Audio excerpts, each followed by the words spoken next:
Hello বন্ধুরা, welcome to Sharmi's kitchen.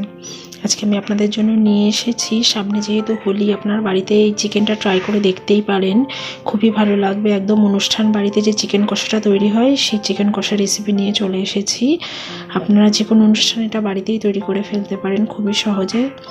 ভালো লাগলে লাইক কমেন্ট শেয়ার করবেন, চ্যানেলটি সাবস্ক্রাইব করতে ভুলবেন না। তো চলুন দেখে নিই কীভাবে আমি তৈরি করছি অনুষ্ঠান বাড়ির চিকেন কষা। এখানে প্রথমে একটা মশলা তৈরি করে নিতে হবে। তার জন্য গোটা জিরে, গোটা ধনে, গোটা গরম মশলা আর গোলমরিচ নিয়ে নিয়েছি, আর নিয়ে নিয়েছি সামান্য লবণ। এটা শুকনো খোলায় আমি একটু ভেজে নেব, ভেজে গুঁড়ো করে নেব। আমি এখানে একটা মিক্সির বাটির মধ্যে মশলাটা নিয়ে নিয়েছি, তারপরে কড়াইয়ের মধ্যে সর্ষের তেল দিয়ে দিয়েছি। দিয়ে আমি এখানে আলু দিচ্ছি, আপনারা আলুটা না চাইলে না দিতে পারেন। আমাদের চিকেনে একটু আলু ভালো লাগে তাই জন্য দিয়েছি। তো আলুটা আমি এখন লবণ হলুদ দিয়ে ভেজে নেব, ভেজে তুলে নেব।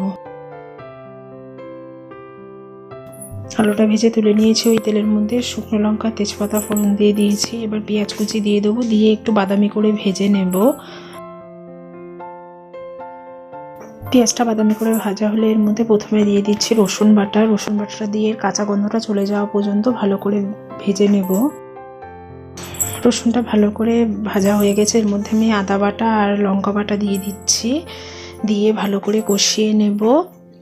তারপরে এর মধ্যে দিয়ে দিচ্ছি লবণ, হলুদ, শুকনো লঙ্কার গুঁড়ো, কাশ্মীরি লঙ্কার গুঁড়ো। আপনারা চাইলে শুকনো লঙ্কা আর কাশ্মীরি লঙ্কা আপনাদের কাছে গোটা থাকলে জলে ভিজিয়ে রেখে আদার সাথে বেটে তারপরে দিতে পারেন।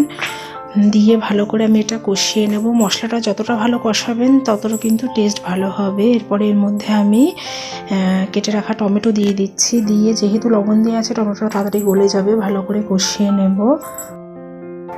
এখানে মশলাটা আমার খুব ভালোভাবে কষানো হয়ে গেছে, টমেটোটাও গলে গেছে। এবার আমি এখানে 1 কিলো মতো চিকেন নিয়ে নিয়েছি, চিকেনটা ধুয়ে রেখেছি, এই চিকেনটা দিয়ে দেব। দিয়ে ভালো করে মশলাটার সাথে আমি কষিয়ে নেব। আমি এখানে কিন্তু ঢাকা দিয়ে কষাবো না, আর গ্যাসের ফ্লেমটা হাই রেখেছি যাতে চিকেন থেকে জলটা না বেরোয়। আপনারা যদি মিডিয়ামে রেখে ঢেকে দেন সাথে সাথেই কিন্তু চিকেন থেকে জল বেরিয়ে যাবে। আমি এখানে একটা বাটিতে টক দই আর চিনি নিয়ে ভালো করে ফেটিয়ে নিচ্ছি।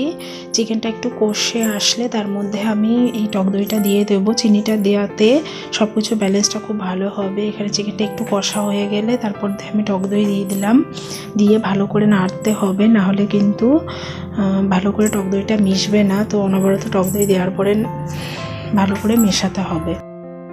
চিকেনটা অনেকক্ষণ কষানো হয়ে গেছে, এবার আমি গ্যাসটা মিডিয়ামে রেখে চিকেনটা ঢেকে দেবো। আমার যে দেখতে পাচ্ছেন চিকেনটা ঢেকে দিয়েছিলাম, অনেকটা জল বেরিয়েছে, আমি কিন্তু এক্সট্রা কোনো জল দিইনি। এই জলটার সাথে আমি ভালো করে চিকেনটা কষাতে থাকবো। আমি চিকেনে এই পর্যায়ে আলুগুলো দিয়ে দিচ্ছি যাতে আলুটা ভালো করে সেদ্ধ হয়ে যায়, কিন্তু আপনারা তো আলু দেবেন না, তো এইভাবে ভালো করে কষাতে থাকবেন এমনি চিকেনটা নরম হয়ে আসা পর্যন্ত। এখানে দেখতে পাচ্ছেন সম্পূর্ণ চিকেনের থেকে যে জলটা বেরিয়েছিল সেটা শুকিয়ে গেছে, ভালো করে কষানো হয়ে গেছে। এবার আমি এর মধ্যে পরিমাণ মতো গরম জল দিয়ে দেব, দিয়ে ভালো করে ফুটিয়ে নেব। গরম জলটাই ইউজ করবেন, তাহলে চিকেনের টেস্টটা খুবই ভালো আসবে। এখানে চিকেনটা ভালো করে ফুটুক, আমার এদিকে মশলাটা ভালো করে হয়ে গেছে গুঁড়ো করা। এখানে চিকেনটা ভালো করে ফুটে গেছে, আমি লবণ টেস্ট করে লবণ দিয়েছি সামান্য, আর উপর থেকে আমি এই মশলাটা দিয়ে দিচ্ছি। এক্সট্রা কোনো গরম মশলা দেওয়ার দরকার নেই।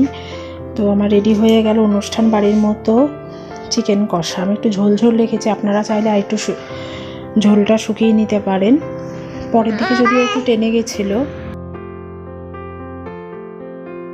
আপনারা এই হোলিতে কিন্তু হোলি খেলে এসে এরকম চিকেনটা রান্না করে নিতে পারেন খুবই সহজে। ভিডিওটি ভালো লাগলে লাইক কমেন্ট শেয়ার করবেন, চ্যানেলটি সাবস্ক্রাইব করতে ভুলবেন না। আজকের মতো বিদায় নিচ্ছি, আবার অন্য কোনো দিন অন্য কোনো ভিডিও নিয়ে চলে আসবো। ধন্যবাদ।